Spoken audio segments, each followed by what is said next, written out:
Assalamualaikum.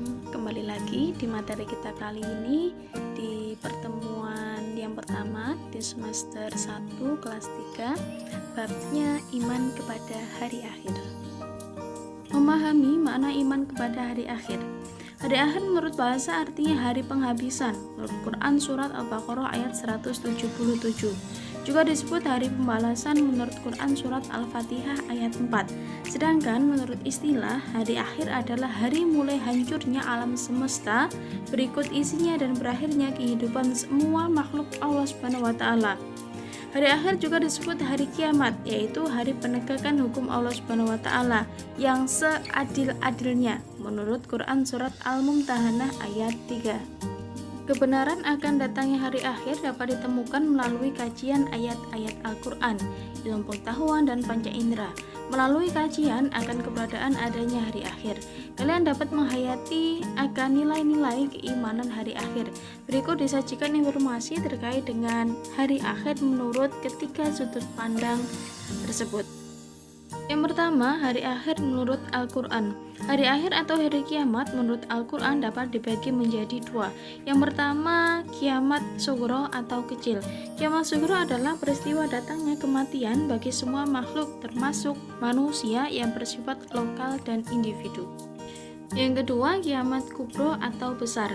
Peristiwa berakhirnya seluruh kehidupan makhluk dan hancur leburnya alam semesta secara total dan serentak. Yang kedua, hari kiamat menurut ilmu pengetahuan dibagi menjadi dua. Yang pertama menurut geologi. Bumi terjadi dari gas yang berputar. Setelah diam, gas itu menjadi dingin. Maka gas yang berat mengendap ke bawah, yang dingin berada di atas. Melalui proses evolusi yang lama sekali, gas bagian luar mengeras menjadi batu, kerikil, pasir, dan sebagainya. Sedangkan bagian bawah tengah masih panas. Zat panas bercampur lava, lahar, batu, dan pasir panas. Bumi beredar karena adanya daya tarik matahari terhadap bumi berkurang. Akibatnya bumi yang bergeser dari matahari sehingga putaran bumi semakin cepat dan akan mengalami nasib seperti meteor, akan menyala dan hancur. Yang kedua, menurut teori fisika, letak matahari kira-kira 150 juta kilometer jauhnya dari bumi. Namun sinar matahari sampai ke bumi selama 8 menit 20 detik. Garis tengah matahari adalah 1,4 juta kilometer dan luas permukaannya 616 kali 1010 kilometer. Jadi ada 622.160 kilometer.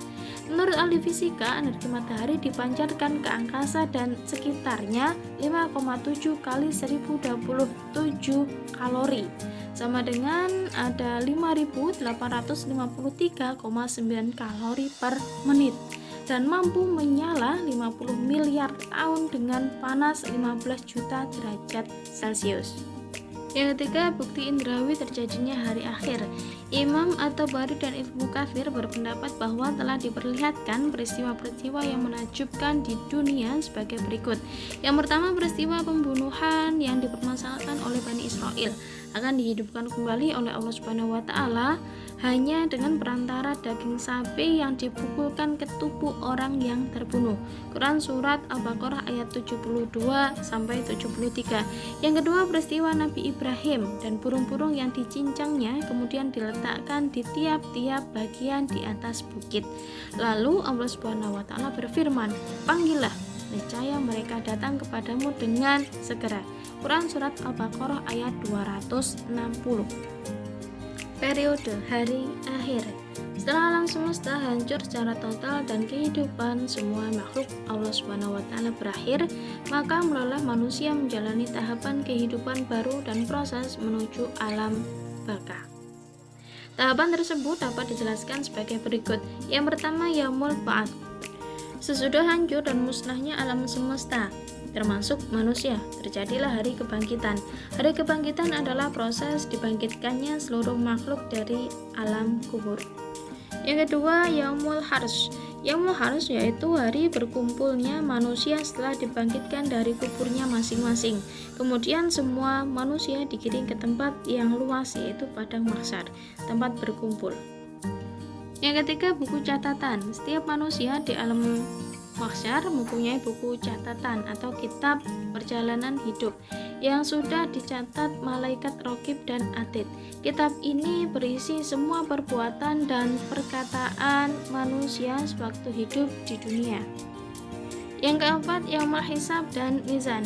Yaumul Hisab adalah hari ketika Allah Subhanahu wa taala memperlihatkan semua amalan di akhirat untuk dihisab. Segala dosa besar dan kecil dihitung dengan seksama dan teliti.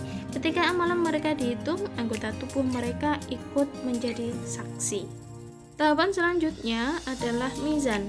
Mizan adalah timbangan yang adil berisi kebajikan dan kejahatan yang telah diperbuat setiap manusia. Setiap orang ditimbang amalannya dengan seadil-adilnya. Yang kelima, As-Sirat. As-Sirat adalah jembatan yang terbentang di atas neraka menuju surga. Mudah dan sulitnya melewati As-Sirat itu tergantung kepada amal setiap manusia. Oke, yang selanjutnya yang keenam ya, Yaumul Jaza. Yaumul Jaza adalah suatu hari ketika semua manusia akan menerima balasan dari Allah Subhanahu wa taala. Balasan yang diterima seseorang sesuai dengan amalnya selama ia hidup di dunia. Yang ketujuh, balasan perbuatan baik dengan surga. Setelah seluruh manusia dihisab dan melalui timbangan, mereka diberikan balasan yang sesuai dengan amal perbuatannya. Pada saat itu, terbagilah manusia menjadi dua golongan. Adapun bagi mukmin yang bertakwa pada Allah Subhanahu wa taala, pasti akan menerima balasan yang setara, yaitu berupa surga. Yang kedelapan adalah balasan perbuatan buruk dengan neraka. Adapun orang yang selama hidup di dunia lebih banyak mengerjakan perbuatan jahat, maksiat, tercela, dan kafir terhadap Allah Subhanahu wa taala, kufur kepada ajaran dan nikmat Allah Subhanahu wa taala, maka akan menerima balasan yang jahat pula. Sebagai kegetiran dan kerasnya siksaan neraka digambarkan melalui Quran surat Al-Ghasyiyah ayat 4 sampai 7. Yang selanjutnya adalah hakikat beriman kepada hari akhir. Iman kepada hari akhir merupakan rukun iman yang kelima yang harus diyakini oleh setiap umat Islam. Segala perbuatan yang dilakukan oleh setiap manusia, baik maupun buruk, akan dipertanggungjawabkan di akhirat kelak. Oleh sebab itu, keimanan kepada hari akhir hendaknya dijadikan landasan utama untuk menyandarkan diri agar selalu taat kepada ajaran Allah Subhanahu wa taala. Banyak ayat dan hadis yang memerintahkan kita agar meyakini datangnya hari akhir. Di antaranya adalah firman Allah Subhanahu wa taala Quran surat Al-Baqarah ayat 4. Kemudian dalam percakapan Rasulullah dengan malaikat Jibril yang panjang tentang iman, Islam, dan ihsan, beliau bersabda, "Kamu beriman kepada Allah Subhanahu wa taala, malaikat-malaikatnya, kitab-kitabnya, dan para rasulnya, hari akhir, dan takdir baik dan buruk." Hadis riwayat Muslim. Dalam ayat di atas ditegaskan bahwa meyakini adanya hari akhir merupakan salah satu ciri orang beriman. Sedangkan dalam penggalan hadis di atas, Rasulullah SAW menyebut hari akhir sebagai salah satu perkara yang wajib diyakini, yang kemudian disebut rukun iman. Kita tahu iman artinya percaya. Mempercayai dengan sepenuh hati, diucapkan dengan lisan, dan dilakukan dengan perbuatan. Iman kepada hari akhir berarti percaya dengan penuh keyakinan bahwa kehidupan yang kekal hanyalah di akhirat. Hikmah beriman kepada hari akhir diantaranya muncul rasa kebencian yang dalam kepada kemaksiatan dan kerendahan moral yang mengakibatkan murka Allah Subhanahu wa taala di dunia dan akhirat. Yang kedua, menyejukkan dan mengembirakan hati orang-orang mukmin dengan segala kenikmatan akhirat yang sama sekali tidak dirasakan di alam dunia ini.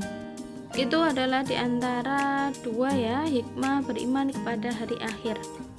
Dari materi yang sudah kita pelajari tadi, yakni iman kepada hari akhir, semoga kita dapat meraba seberapa pahala, seberapa dosa yang kita dapat dan sudah kita lakukan. Semoga ilmu kita bermanfaat dan dalam lindungan Allah Subhanahu wa taala. Wallahu a'lam bishawab. Wassalamualaikum warahmatullahi wabarakatuh. Tetap jaga kesehatan ya.